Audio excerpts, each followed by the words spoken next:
Hermanos, este ciclo de conferencias va a estar hermoso, ¿verdad?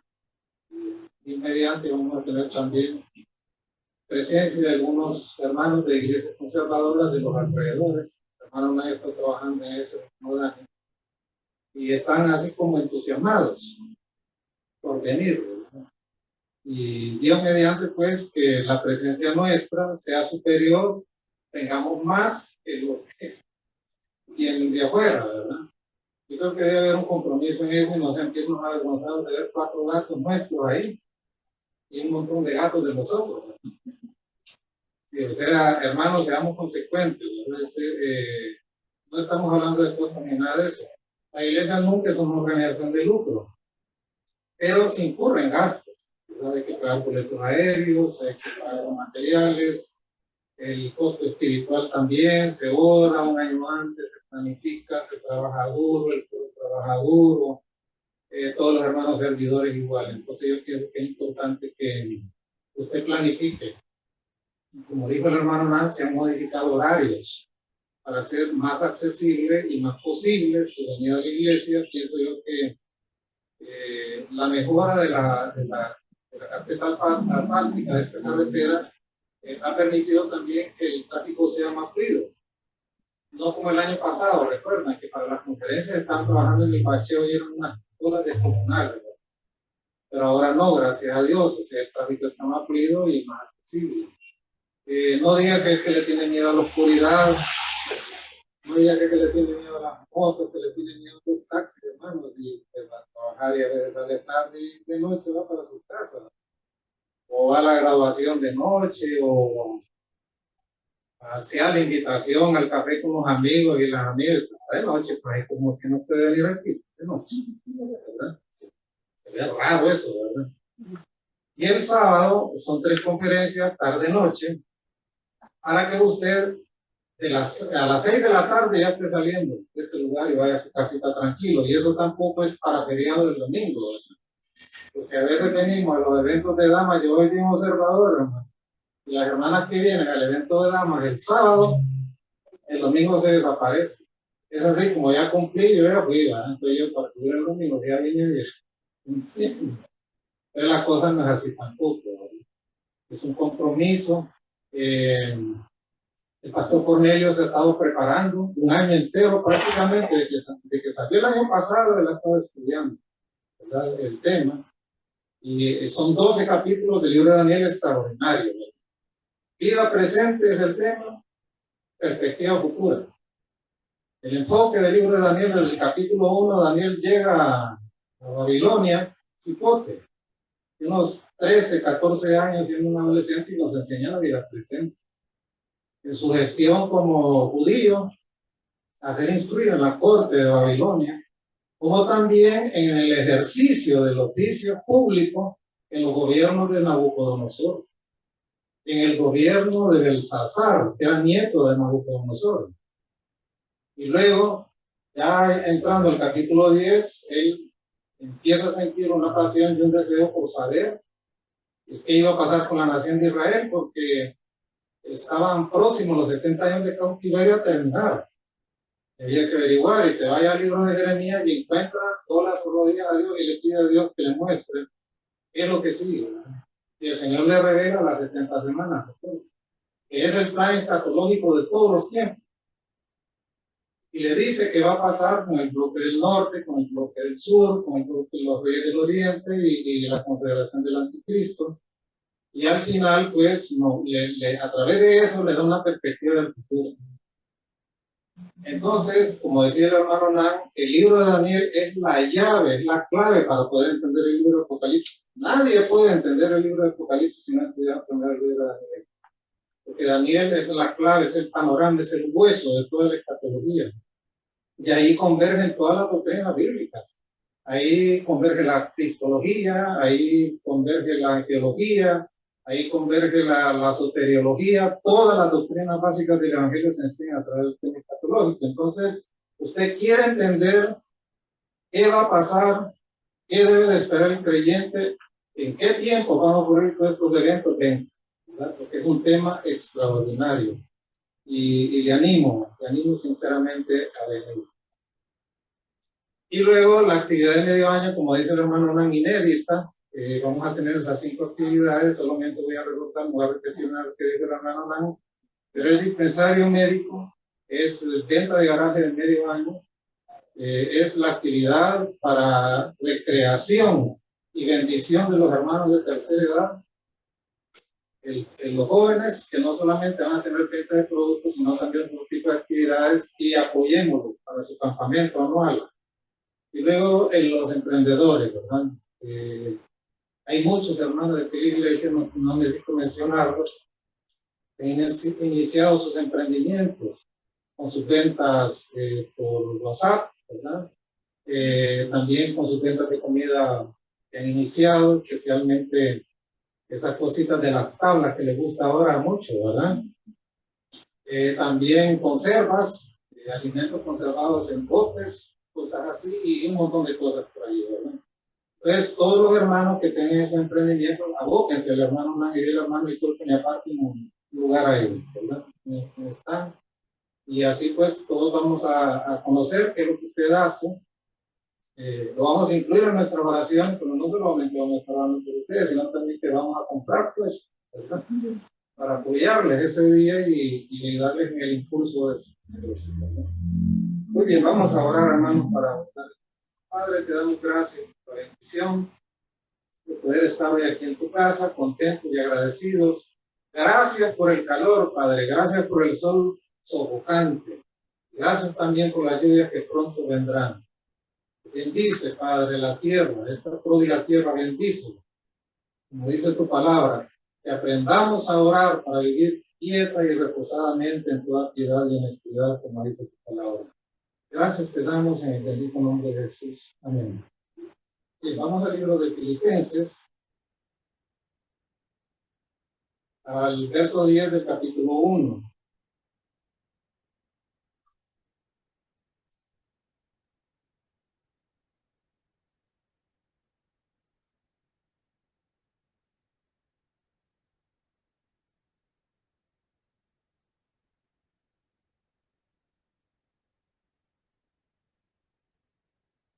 Del 9, esto pide en oración, que vuestro amor abunde más y más en ciencia y en todo conocimiento. La primera, la segunda, a fin de que aprobéis lo mejor. La segunda, a fin de que seáis que sinceros e irreprensibles para el día de Cristo.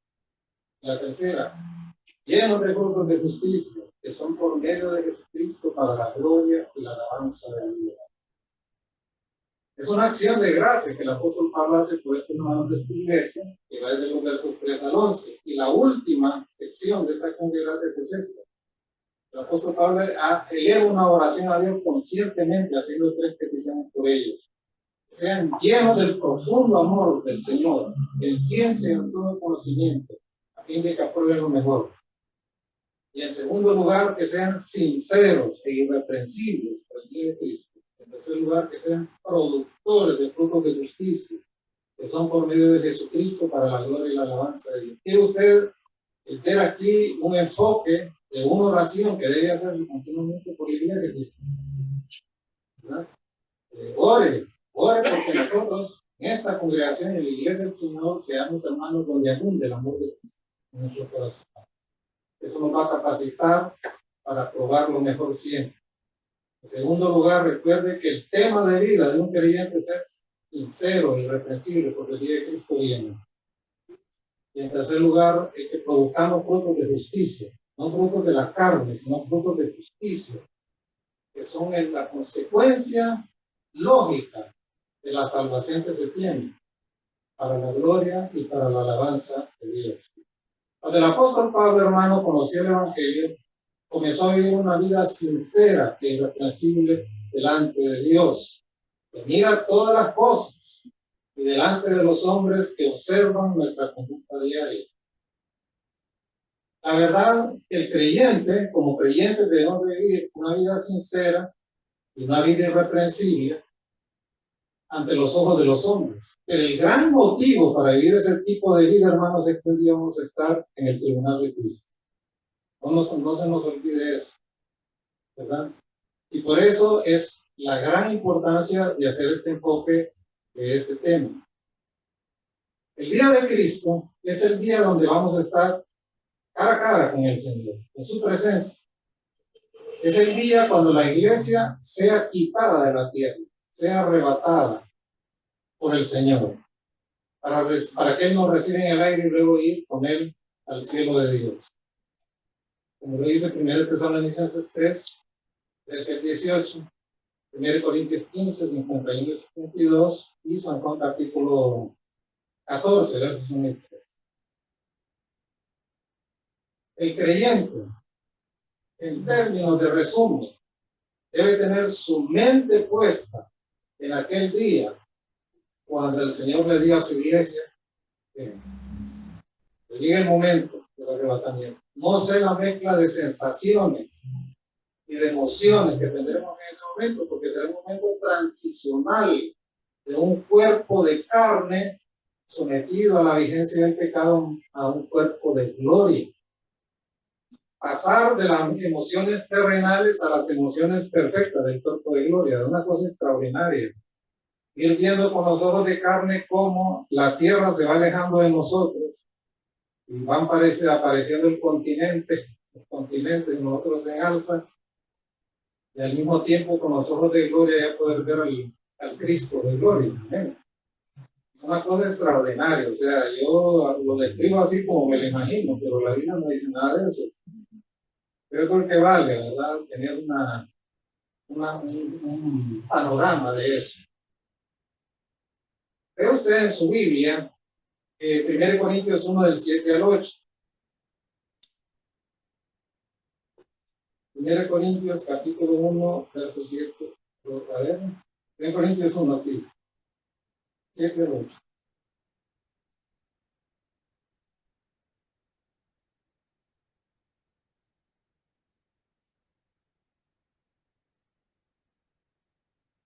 ¿Viste? Si no tiene Biblia, confiese su pecado. Y vaya donde el hermano Hugo le va a regalar una. Ahí está. Póngase de pie una y se va a poner de pie.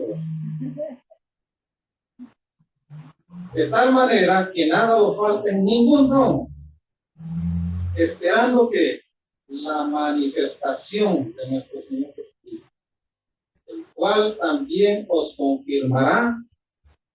¿Hasta cuándo? Hasta el fin, para que seáis irreprensibles. ¿En qué día? El día del tribunal de Cristo.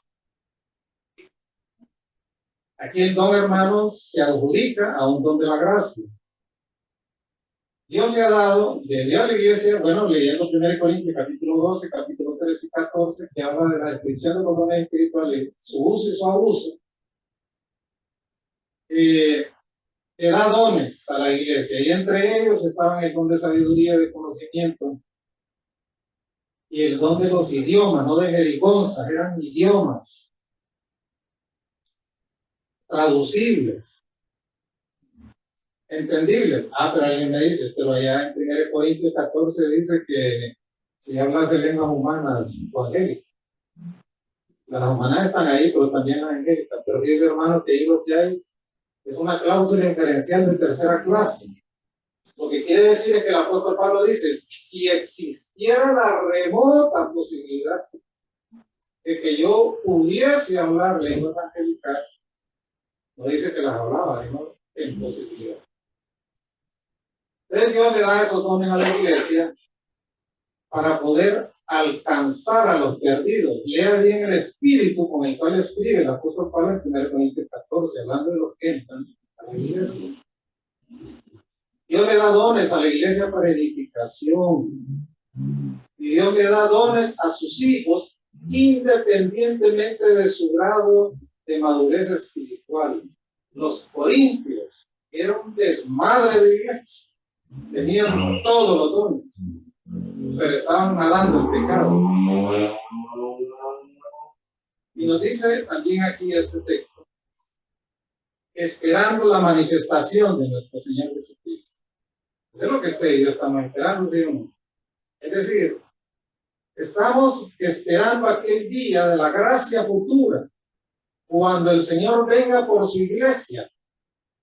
Y entonces su gloria, su honor y su majestad serán revelados a plenitud y en esplendor indescriptible. En ese momento, los creyentes ya en cuerpo de gloria, habiendo sido quitados de esta tierra, seremos fijados finalmente en santidad y en pureza, libres de pecado, resucitados en pureza y en gloria, para tener cuerpos capaces de vivir en el cielo, junto al Señor. Y nos dice al final, Él los confirmará hasta el fin. Esta es una de las frases que el apóstol Pablo usa de la seguridad de la salvación. Aquí dice que Dios no va a confirmar hasta el momento en que peques. Entonces te quito la salvación. Ahí dice, nos confirmará hasta cuándo. Hasta el fin, es decir, hasta que termine el proceso con la modificación. ¿No le parece maravilloso, hermano? ¿Y qué más dice? Para que seáis irreprensibles en el día de nuestro Señor Jesucristo. El día de Cristo es el día cuando la iglesia sea quitada de esta tierra. Que no es el día de Dios, el día del Señor, que tiene que ver con los juicios donde Dios va a juzgar a todos los impíos de la tierra. Ese es en otro momento. Pablo en este pasaje, hermanos, usa una de sus palabras favoritas, carisma, que es carisma. Que quiere decir algo que yo le regalo a alguien sin que me deba nada por ese regalo, no tiene capacidad de pagarlo. O sea, yo se lo doy de mi voluntad. Dios hace llegar sus dones a la iglesia de los creyentes de dos maneras. Uno de ellos es la salvación. La salvación es el regalo, es el carisma de Dios o el carisma de Dios. Porque nadie puede tener una relación perfecta con Dios por cuenta propia. Es imposible. Sin el regalo previo de Dios, que es la salvación, su carisma. Es por eso que la salvación, hermanos, es un don inmerecido. Que Dios lo acerca a nosotros. Lo hace llegar a nosotros por la absoluta bondad de su amor. Nada más. Y Dios le da dones a sus hijos y le da recursos para la vida. No solamente tiene que ver con dones espirituales descritos en 1 Corintios 12 o en Romanos 12. Tiene que ver también, hermanos, con las habilidades que Dios te ha dotado para que ejerzas un trabajo secular, por ejemplo. La capacidad de poderte relacionar con las personas. Es un don de Dios, hermano. La capacidad que tienen algunos de escribir. La capacidad que tienen otros de leer en abundancia. La capacidad que tienen otros de ayudar a otros. En fin, todo lo que es un don o una habilidad es un regalo de Dios. Si lográramos entender eso, hermano, nuestra vida transcurriría en una dimensión, en un ambiente y un carácter que para nosotros es desconocido. Entenderíamos el porqué de la razón por la cual Dios ha puesto en nosotros sus dones, sus carismas para bendición de otros. Por lo tanto, cada habilidad y cada destreza que usted tiene en su vida no es por cuenta propia. Es algo que Dios le ha depositado en usted desde el momento que usted nació en algunos casos. No para que lo utilice para el exclusivo egoísmo o acto egoísmo de uso, sino para su gloria, para beneficio de los demás. ¿Entiende? Esa es la razón de ser del creyente estar en este mundo y de la iglesia también de estar en este mundo. En el Antiguo Testamento usted no encuentra el día de Cristo, pero sí encuentra el día del Señor en todos los profetas. Para ellos el día del Señor era el día en el cual Dios finalmente se decidiría a intervenir de una manera directa en la historia del mundo. Iba a destruir este orden de cosas para dar paso a un nuevo mundo. Ese es el concepto que tenían los creyentes en el Antiguo Testamento. Pero para nosotros esperamos que el día de Cristo es el día cuando usted y yo participaremos de ese gran evento que se llama arrebatamiento, ¿verdad? Es un día en el cual estaremos frente a Él sin miedo, sin temor, porque no iremos a presentarnos delante de Él con nuestras propias justicias. sino queremos vestidos de la justicia de Cristo. Por lo tanto, nada ni nadie nos puede echar nada en cara. Así de sencillo. ¿Recuerdan la parábola de la boda ahí en Mateo? Bueno, el Señor manda a unos a invitar y no quisieron llegar. Y el Señor mandó otro equipo, no quisieron llegar, mataron a uno de los que mandó a invitar. Y al final le dice el Señor, miren, váyanse por todas las bocacalles y empújenlos, métanlos a participar. Bueno, y entraron los fulanos. En las bodas antiguas, hermanos, el dueño de la boda quería que todos estuvieran presentes. Ya había muchos de los presentes que no iban bien vestidos. Entonces él le colocaba vestidos que las tenía listas. Era el dueño. Entonces todos iban bonitos, ¿eh? Bien vestidos. Pero entra un fulano ahí y el dueño de la boda le dice, bueno, ¿y tú qué estás haciendo aquí? Porque no andaba vestido como el resto. Y entonces aquel se quedó congelado. ¿Qué dijo el Señor? Agárrenlo, amárrenlo y échenlo en las tinieblas de afuera. Solo los que lleguemos a ese momento vestidos con la justicia de Cristo vamos a disfrutar de ese momento. Si alguien se cuela y va sin los méritos de Cristo encima, se va. ¿Se entiende? No están durmiendo, ¿verdad? Bueno, vamos a buscar ahora en nuestras Biblias Tito 2:13.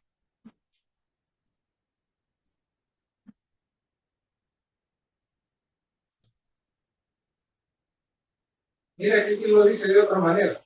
Mira qué lindo. Aguardando la esperanza bienaventurada y la manifestación gloriosa de nuestro gran Dios y Salvador Jesucristo. ¿Qué define aquí la esperanza bienaventurada? Este es un término precioso. Esta es una referencia general a la venida de Cristo. Esa es la esperanza bienaventurada de nosotros. Si alguien le dice que la esperanza bienaventurada, dígale, bueno, es la esperanza gozosa de la venida del Señor. ¿Qué incluye dos cosas? La resurrección de los santos en el arrebatamiento. Y lo otro que incluye es el reino de los santos con Cristo en gloria. Vamos a reinar con el Señor, sí o no. Pero no es un reino apostólico profético, ¿eh? Es el reino terrenal del Señor de 1000 años sobre la tierra, con funciones sacerdotales y funciones de ejercicio público del Señor. Y luego nos dice ahí también, y la manifestación gloriosa. Ese término, manifestación gloriosa, literalmente significa la aparición de la gloria. La aparición de la gloria, hermano, para nosotros los creyentes, es el día cuando finalmente vamos a ser libres de la presencia del pecado en nuestras vidas. ¿Sí o no?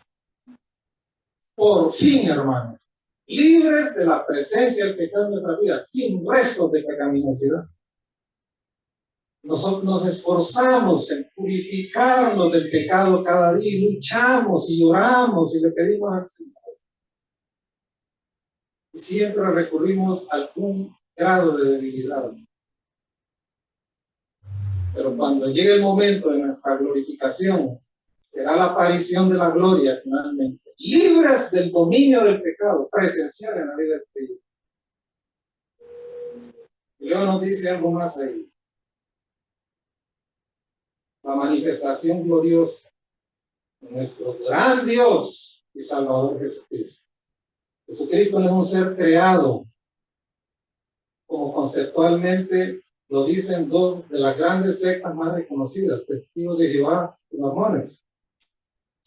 Y tampoco es un ser como medio divino y medio de aquí, que dicen los adventistas, que todavía anda vagando por el universo y todavía no ha completado la obra de redención para llegar al cielo. Nada que ver.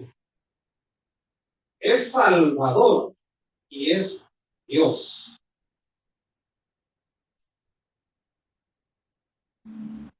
Ahí está a su Biblia, en Romanos capítulo 8, versos 22 y 23.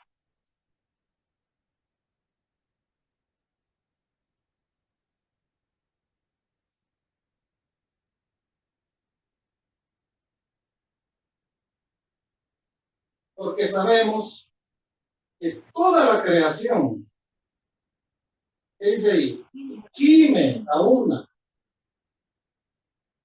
y aún está con dolores de parto. Mi hermano, es que la verdad, la creación está en un estado peor que el de la humanidad, porque el hombre pecó deliberadamente.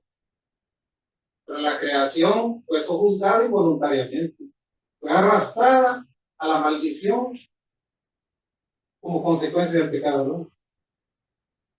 Aquí está diciendo que la creación gime. Es el 22, ¿verdad? Y aún está con dolores de parto hasta ahora. Y no solo ella, sino que también nosotros mismos, que tenemos las primicias del Espíritu, nosotros también gemimos dentro de nosotros mismos, esperando la adopción, la redención de nuestro cuerpo. Hermano, mire, a veces los creyentes no le ponemos cuidado a esto, pero cuando estamos luchando con la depresión, con la tristeza, con el duelo, con las economías reventadas, no es cierto que deseamos que el Señor tenga pronto. Sinceramente, es que en este mundo no hay solución. No hay solución. El proceso nuestro, donde comienza en la eternidad, Dios nos escoge allá. Pero también incluye el hecho de haber sido adoptados en la familia de Dios al momento de la salvación. Pero ese proceso no termina allí, en la eternidad y en la adopción en la familia de Dios. Va a tener un fin glorioso con nuestra glorificación, que es la realización plena de nuestra herencia. A eso le estamos apuntando. ¿Por qué gemimos? Porque hay pecaminos en nosotros. Y el apóstol Pablo le da como personificación a la creación como un ser humano que también siente. Porque lo que estamos viviendo hoy, lo que llaman efecto climático, que no sé qué, un montón de tonteras que se inventan, es consecuencia del pecado humano, así de sencillo, es la explicación que le da la Biblia. No es las emisiones excesivas de CO2. No es como dicen en Holanda, que hay que tener solamente una vaca por hectárea para disminuir las emisiones de carbono. Eso no es, hermano, eso no trae redención. Puede disminuir las emisiones de carbono. Pero el problema no es ese, el problema es que la creación está bajo maldición de Dios a causa del pecado humano. Ese es el problema. Son paliativos. Ese es el problema y los creyentes tenemos que entender e interpretar las cosas que están pasando así. La creación está bajo maldición. Ese es el problema. Vaya usted también al texto de 1 Corintios 15, 51 al 58. Los dos primeros versos que vamos a leer son soporte de la doctrina del arrebatamiento. 1 Corintios 15, 51 al 58. Vamos a ver. Es aquí de un misterio. ¿El misterio cuál es? Sí, era algo que no se conocía. Que Dios se lo revela al apóstol Pablo hasta ese momento. Le dice, les voy a revelar una verdad que ha estado escondida. No todos dormiremos, es decir, no todos nos vamos a morir físicamente, pero todos seremos transformados, tanto el que muere físicamente como el que va a ser arrebatado. En un momento, en un abrir y cerrar de ojos, la parte del cuerpo más veloz de todo nuestro cuerpo es el párpado. Y no hay otra manera de compararlo. Y lo dice el apóstol, es una cosa de milésimas. En un momento, en un abrir y cerrar de ojos, al final de la trompeta, no es una trompeta de juicio, sino una trompeta de convocación a la iglesia. Esa trompeta solo lo va a escuchar el redimido ese día, los impíos no lo van a oír. En el momento que usted escuche el chirrido de la trompeta, llegó el arrebatamiento. Se tocará la trompeta y los muertos en Cristo serán resucitados incorruptibles. Y nosotros, los que estemos vivos, será la esperanza que tenía, seremos que transformados. Porque es necesario que esto corruptible se vista de incorrupción y esto mortal se vista de inmortalidad. Cuando esto corruptible sea vestido de incorrupción y esto mortal sea vestido de inmortalidad, entonces se cumplirá la palabra que dice que vive la muerte en victoria.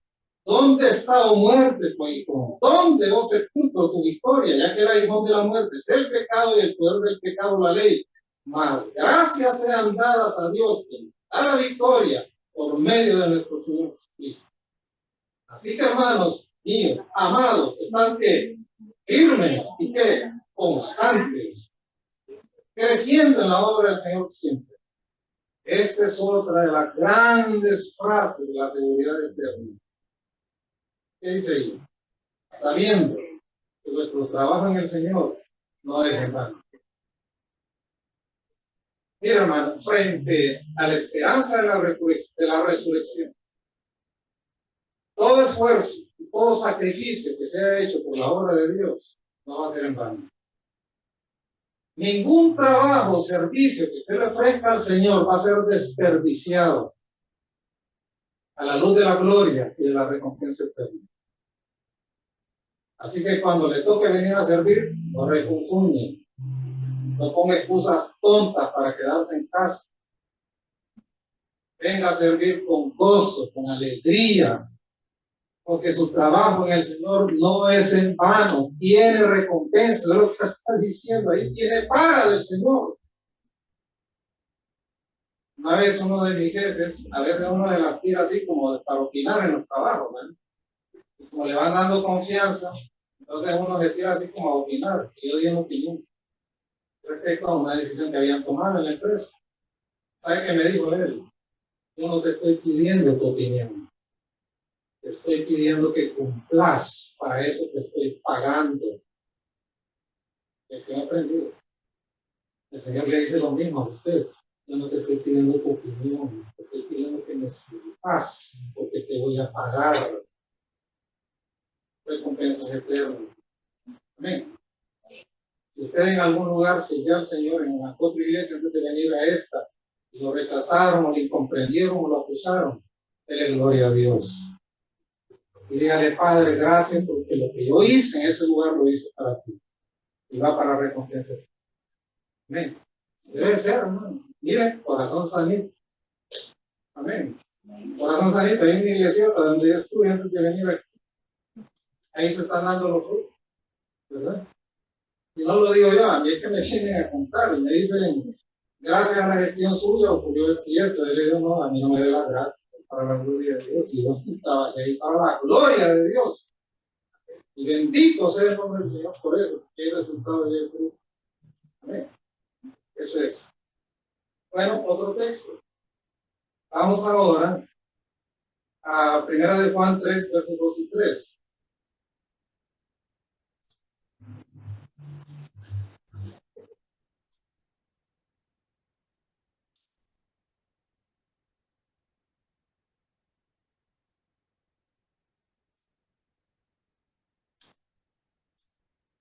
Bueno, 1 de Juan 3, versos 2.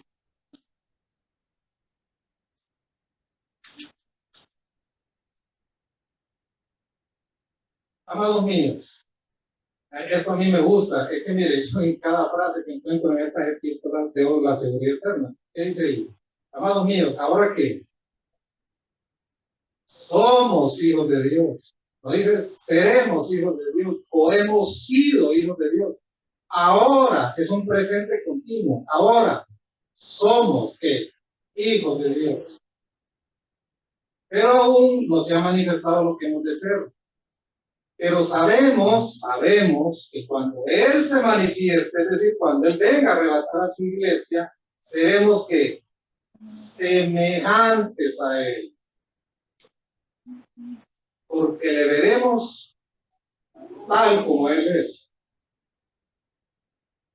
¿Sabe por qué yo no creo en eso? De que tuve un sueño y vi a Cristo, ¿verdad? Y los azules, dice, y era rubio, dice, no era pelo dice, se me reveló y me dio. Nadie puede estar en la presencia de Dios y vivir.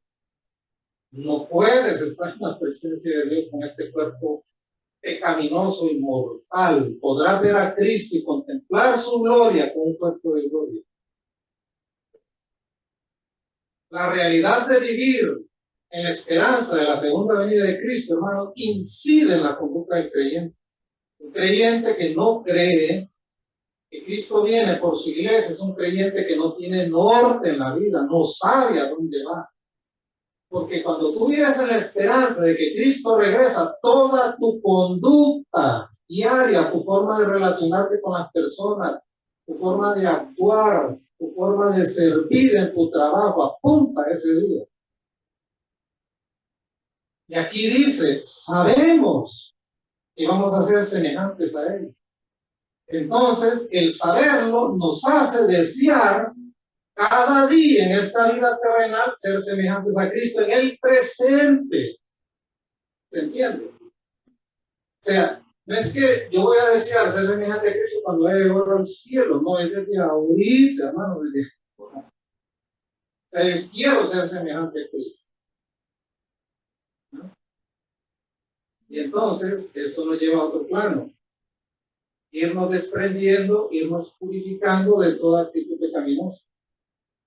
¿Es la responsabilidad del creyente, sí o no? Sí, eso es una lucha, hermano. Es una lucha gozosa, es una lucha alegre, porque no estamos solos en la empresa, tenemos la compañía del Señor Jesucristo. Bien. Bueno, vamos ahora a 2 Timoteo 2:10.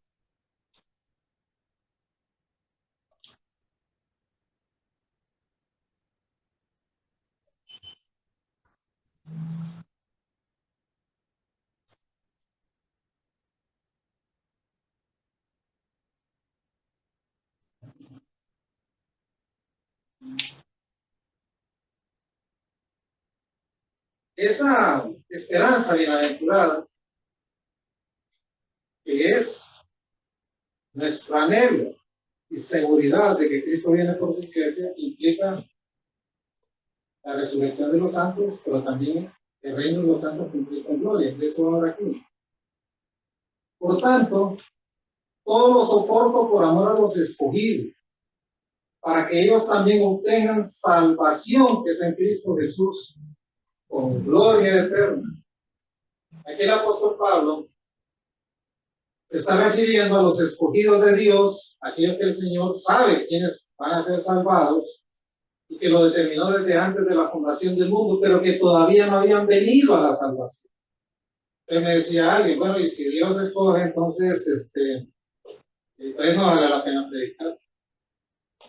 Pero aquí dice el apóstol Pablo, todo lo soporto por amor a los escogidos, para que ellos también obtengan salvación. En otras palabras, ahora más que nunca urge predicar el Evangelio, porque esos escogidos, esos elegidos de Dios no van a venir a la salvación si no es por la fe en Jesucristo y alguien les tiene que predicar. Recuerdo un ejemplo que puso el doctor Capayos en una de sus venidas acá. Ore por él, hermano, se le está malito de un ojito, por eso no lo viaja. Decía él, bueno, señora, usted puede hablar con él los términos nuestros, ¿no? Cuando va al mayoreo, ¿usted escoge sí o no? Va a la canasta de los tomates y los escoge, ¿verdad que sí? Y cuando va a comprar los aguacates, indios o mexicanos, los escoge sí o no. Usted les hace así, ¿verdad? Y ya la dueña de la canasta la queda viendo mal y le dice, me lo madure, ¿no? Cuando va a comprar la carne molida, especial, de la normal, de la económica, con grasa o sin grasa, ahora todo eso se compra, ¿no? 50 y 50 de grasa de carne, ¿no? 70 y 30. Mire que yo sé de todo eso, ¿no? 90 y 10. Él dice, no, no me dé de esa, déme de ese tajo, muélamela aquí delante de mis ojos.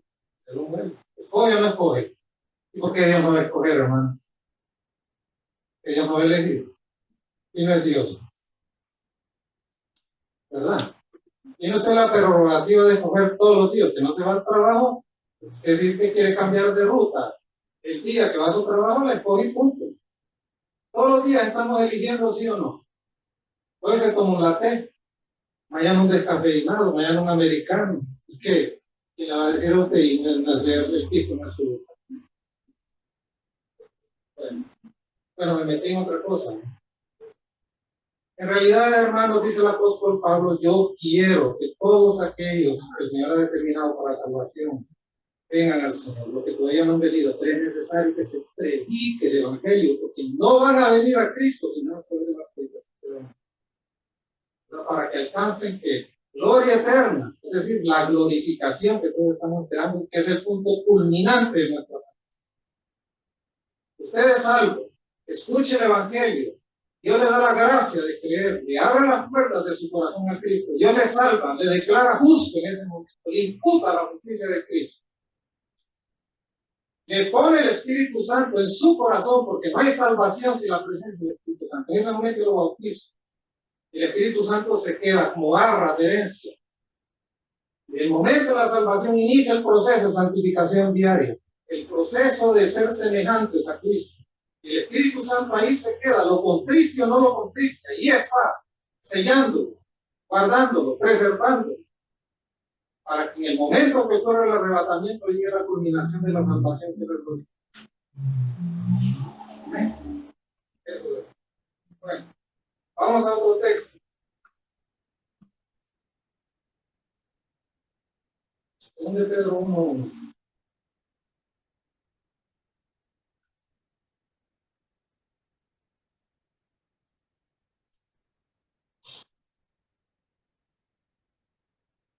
Nos dice, voy a leer el nuevo título, que es el pasaje de referencia que estamos usando. Aguardando la esperanza bienaventurada y la manifestación gloriosa de nuestro gran Dios y Salvador Jesucristo. Una de las grandes misiones de la iglesia, siempre lo vamos a insistir, vamos a estar hablando de ello, es proclamar al único Dios vivo y verdadero. Amén. No hay otro Dios en esta tierra fuera de Dios. Dios no es una gran fuerza celestial. Es Dios, es una persona. No creemos en ídolos. No creemos en Astarot, en Astarte, la consorte de Baal, la mujer de Baal, en las creencias cananeas. Baal tenía que fertilizar la tierra y cuando cayó una tormenta ellos decían que era el semen de Baal que estaba fertilizando la tierra. Y la tierra era la matriz de Astarte. Y las cosechas eran el fruto de la matriz de Astarte. El mundo cree tonteras como esas, oigan, créanme. Mucha gente que cree en ídolos, no solamente de hierro, de barro, de madera. Muchas personas son su propio ídolo, al cual adoran todos los días. Se aman tanto a sí mismos que desprecian a los demás. Solo hay un Dios. Y dice aquí el apóstol Pablo a Tito, gran Dios y Salvador Jesucristo. ¿Qué es lo que nos dice 2 Pedro 1:1?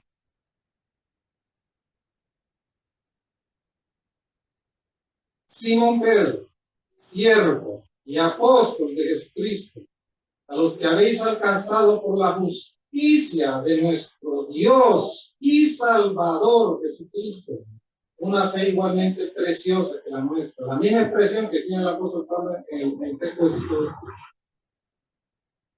En la construcción griega de esta frase hay un solo artículo atrás de la frase. O sea que los dos calificativos que están aquí, que nos dice Dios y Salvador, se refieren a la misma persona. O sea que Pedro está diciendo Cristo es Salvador y es Dios. Porque si Cristo no es Dios y solo es Salvador, es una creencia falaz. La salvación no es una realidad. Pero porque es Dios, se hizo carne. Amén. Y posibilitó la redención. Repite y siempre lo voy a decir. Si tú hubieras sido la cruz del Calvario, inmediatamente el Señor te vomita, porque no pudiese haber admitido tu propio sacrificio, por muy bien intencionado que estuviera.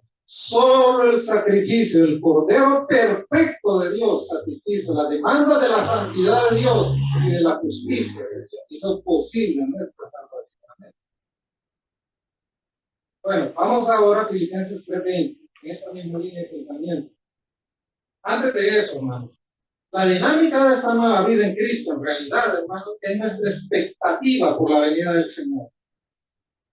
Cuando una persona va a tener una visita real, sea del rey si vive en un país con sistema de gobierno monárquico, o sea de un primer ministro si vive en ese sistema, o sea de un presidente si vive en un sistema presidencialista como el nuestro, y le notifican a ustedes que esa persona vaya a ver a su casa, ¿qué es lo primero que va a hacer?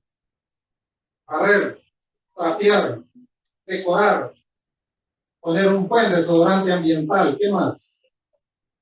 Sacar la basura. ¿Por qué? Porque usted quiere que cuando aquella persona de alta alcurnia visite su casa, sea digna de la vista de un rey. ¿Eh?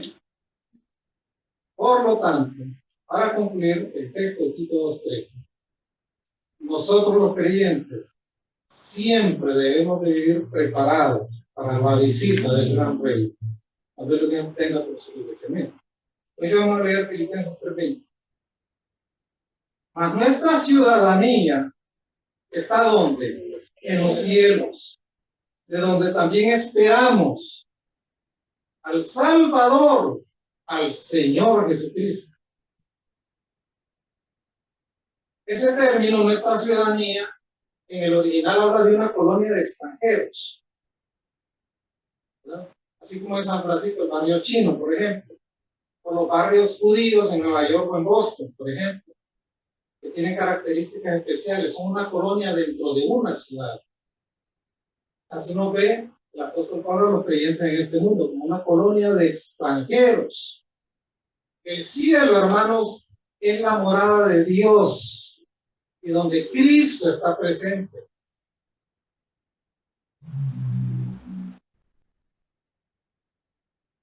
Ahí está nuestro nombre escrito. Ahí nos aguarda una herencia. Ahí están los demás creyentes. ¿Dónde está su pariente que murió en Cristo? En el cielo de Dios, donde mora Dios y donde Cristo está presente.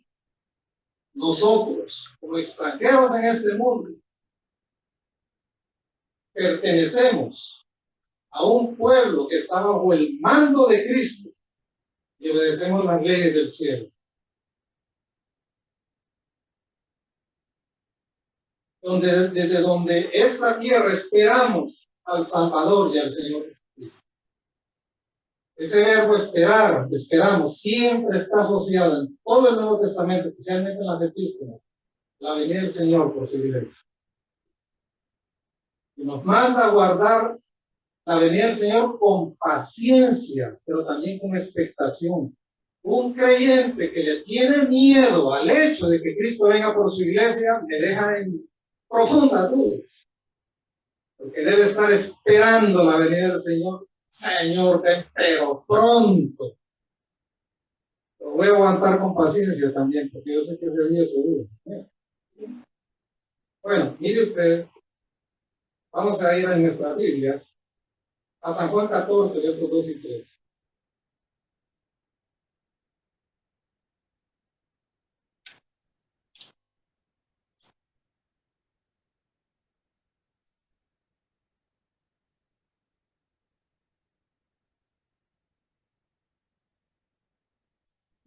En la casa de mi padre, muchas moradas hay. Si así no fuera, yo os lo hubiera dicho. Voy pues a preparar lugar para vosotros. Si me fuere y os prepararé el lugar, vendré otra vez y os tomaré a mí mismo. Ahí está hablando de arrebatamiento. Para que donde yo estoy, vosotros también estéis. Mi hermano, cuando el Señor habla estas palabras, estaba cerquita la hora de su suplicio. Gran hora lo que la separaba. ¿Qué es lo que necesita, hermano? Una persona que se va a morir a los 30 años de edad. ¿A quién se le ocurre morirse a los 30 años de edad? Sentir en su nariz el pétido dolor de la muerte. Nadie. ¿Qué espera una persona que se va a morir? Se lo está diciendo a su pariente cercano, que lo consuelen. Y estos hombres estaban tan deprimidos, tan tristes, por fin les había caído el 20 que lo que el Señor les venía diciendo era una realidad que iba a padecer a mano de los judíos. ¿Qué termina haciendo el Señor? En su gran y noble corazón pastoral, consolando.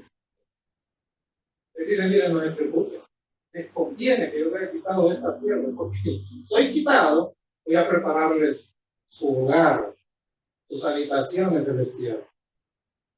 Y un día yo voy a volver y los voy a tomar a mí mismo, para que donde yo estoy, en el mismo lugar donde yo vivo, ustedes también puedan vivir. Amén. Hasta aquí llegamos. Quedó el tiempo. Bueno, pues este sentido vamos a orar. Gracias por su paciencia, hermano, y por soportar estas altas temperaturas. Calidísimas. Bueno, oremos, hermano. Padre, gracias por tu palabra servida en este horario y la que el hermano Nan también sirvió en el horario muy bendísimo en el corazón de los creyentes. Solo tu Santo Espíritu tiene el poder de dinamizar y de hacer una realidad, hacer vida, Padre, la carne que se come los domingos nos venimos a congregar. Bendice cada vida, bendice cada creyente en sus luchas, Padre. Acompáñale, Señor, a salir victorioso de tu mano. Ayuda al que se desliza, Padre, al que cae, sosténlo con tu mano, Padre. Suple las necesidades de tus hijos, en todos los órdenes de la vida, materiales y espirituales. Sobre todas las cosas, se nutra la esperanza eterna. Que estemos claros, Padre, que nuestra vida en esta tierra es una preparación. Vivir de manera sincera e irreprensible, porque el día de Cristo se avecina. Le damos las gracias en el bendito nombre de Jesús. Amén. Amén.